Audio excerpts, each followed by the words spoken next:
യെശയ്യാവ് 41:10 ഞാൻ നിന്നോട് കൂടെയുണ്ട്, ഭ്രമിച്ചു നോക്കേണ്ട, ഞാൻ നിന്റെ ദൈവമാകുന്നു. ഞാൻ നിന്നെ ശക്തീകരിക്കും, ഞാൻ നിന്നെ സഹായിക്കും. ദൈവം വാഗ്ദത്തമായി നൽകിയ ഏകമകൻ ഇസഹാക്കിനെ യാഗം അർപ്പിക്കാൻ ദൈവം അബ്രഹാമിനോട് ആവശ്യപ്പെടുന്നു.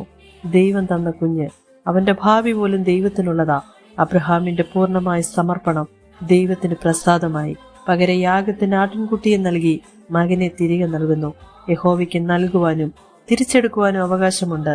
അതറിഞ്ഞ ഇയ്യോബ് യഹോവയുടെ നാമം മഹത്വീകരിപ്പാനിടയായി.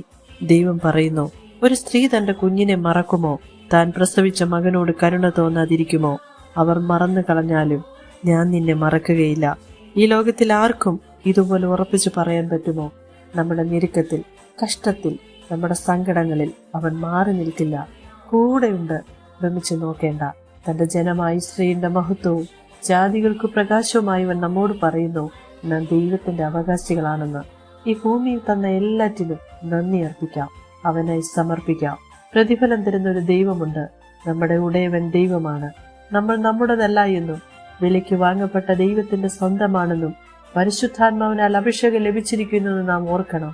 അവൻ നമ്മെ ശക്തീകരിക്കും, സഹായിക്കും. സഹായത്തിനായി ദൈവത്തിന്റെ കരം നമുക്ക് വേണ്ടി നീട്ടും. ഏവരെയും ദൈവ സ്വർഗീയ അനുഗ്രഹങ്ങളാൽ നിറയ്ക്കട്ടെ. ആമേൻ.